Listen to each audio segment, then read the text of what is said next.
Hi everybody, Dan Bailey here with some more Fujifilm camera tips for you. In today's lesson I want to dive in and talk about some of the ways that you can customize the look of your images even more in order to give them an individual and stylized look that matches your own creativity. I like to think of this approach as tweaking the film simulations. Now the thing with photography is that there's no one right way to shoot a photo. There's no one perfect way or one right method that we should use to reproduce any given piece of subject matter. And really, it's all just experimentation. Anytime you point your camera at the subject, you're free to use whatever creative ideas you want in whatever settings that basically excite you at the time and satisfy whatever creative whim that you might have in the moment. And nobody can tell you that whatever you did was the wrong thing. Sure, there may be some techniques that didn't quite work in order to create an effective photograph. And again, that's where it's all just experimentation. You come up with a specific technique and you try it out, and if it works, then great. You throw it in your bag of tricks and you can pull it out at a later time. If it doesn't work, you learn and you move on. Buried in the image quality menu of your Fuji, you can also find them in the Q menu, are a useful set of tools that you can use to alter the look of your photographs. These tools consist of highlight and shadow tone, color, noise reduction, and sharpness. And these are found on every single Fuji, no matter what model you have.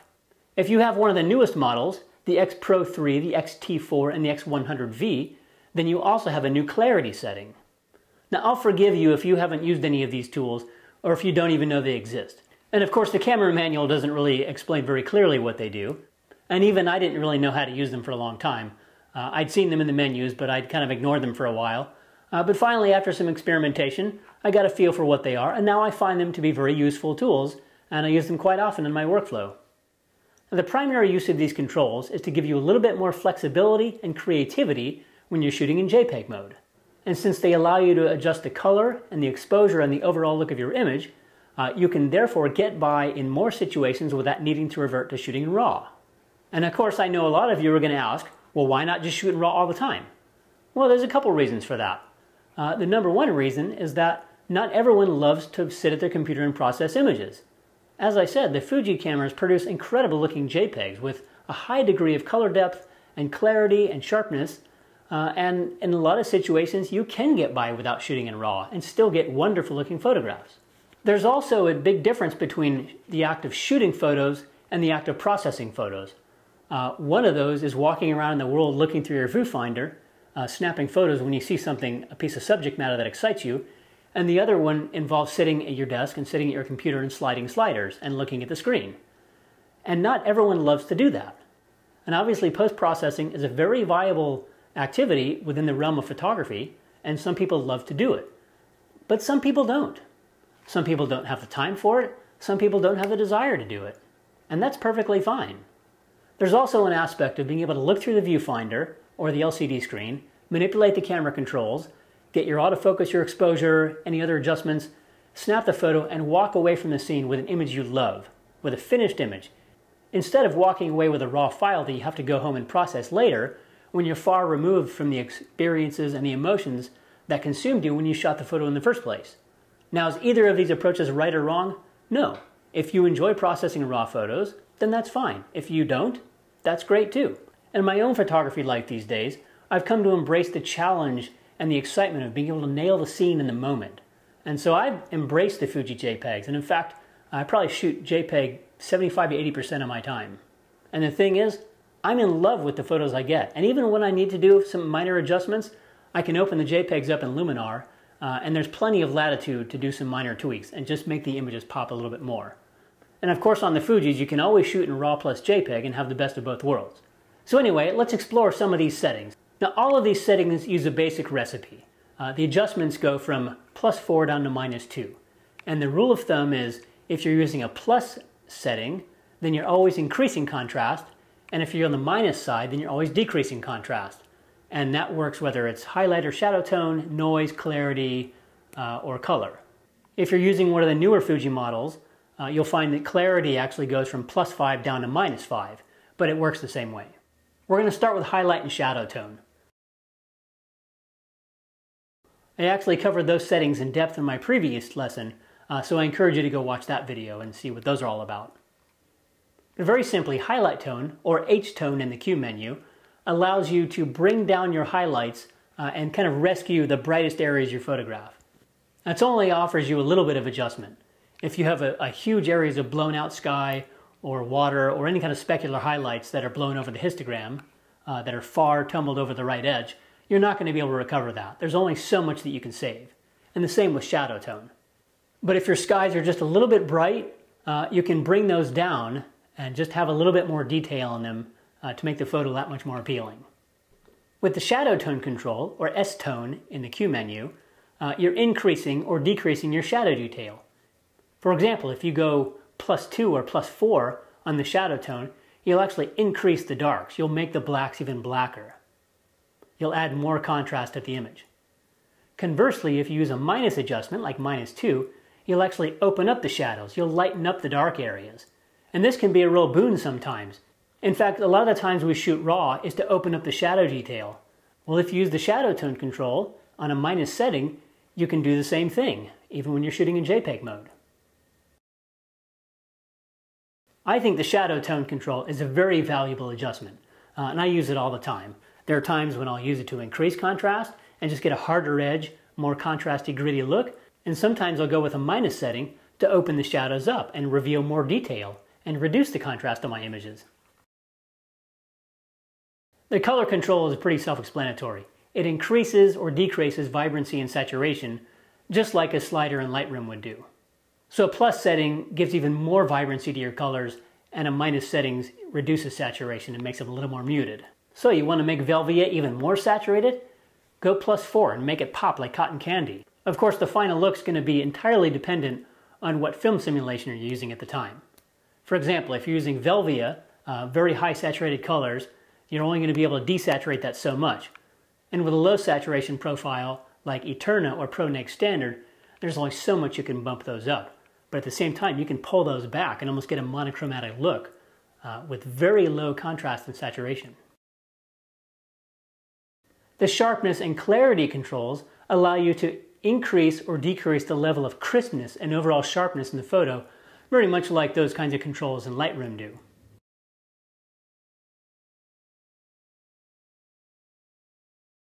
Now, each one of these settings that I just talked about can be very helpful in solving specific problems in your scene or just imparting a very different, unique, creative look that you're going for. However, you'll start to see just how powerful these settings can be when you start to combine them in different ways. That's when it starts to get really fun.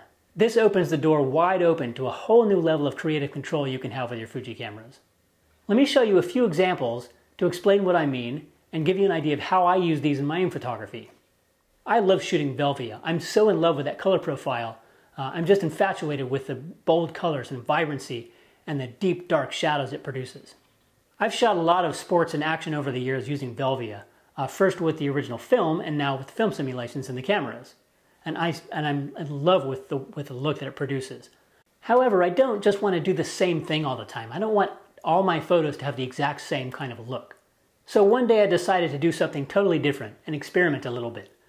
I chose the classic chrome film simulation, which already has sort of muted colors and a little bit more tonality in the shadows. But instead of using the standard profile, I decided to tweak it a little bit.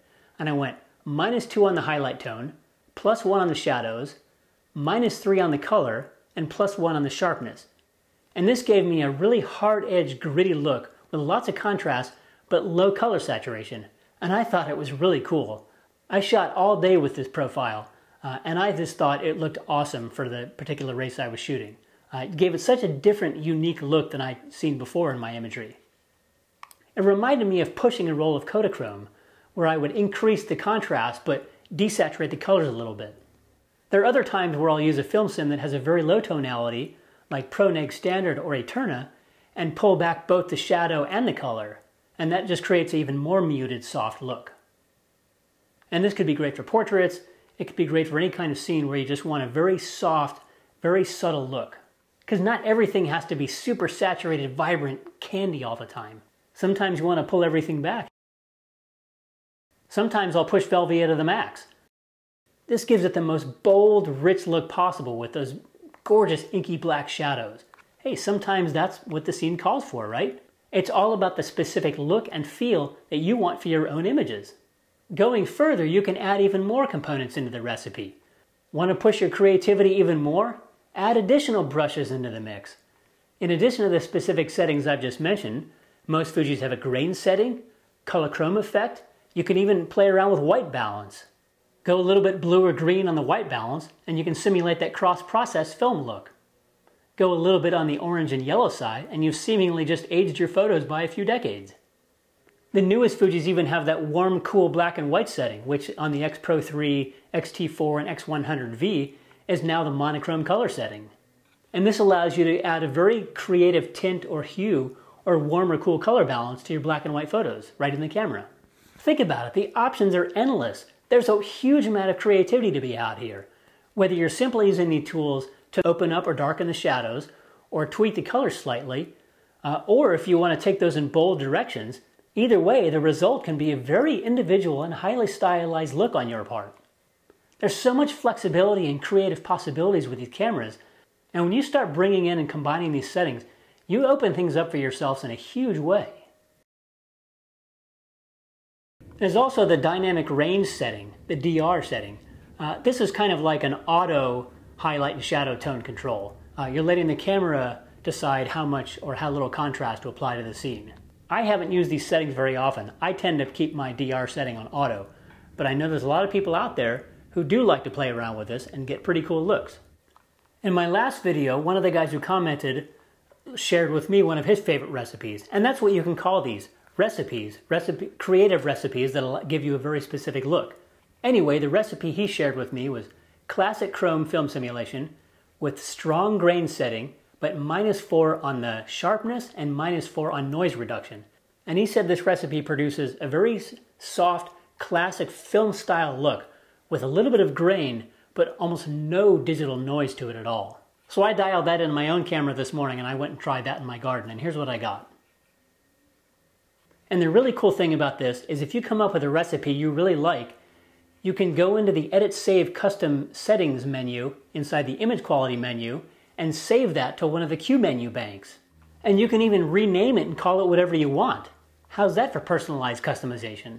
So not only has my film approach to photography saved me a lot of time, it's freed my brain up to focus on a lot of the creative aspects and creative ideas right on the spot when I'm on location. I'm more passionate about my photography than I ever have been in my entire life. And not shooting raw all the time, I don't feel like I'm giving anything up.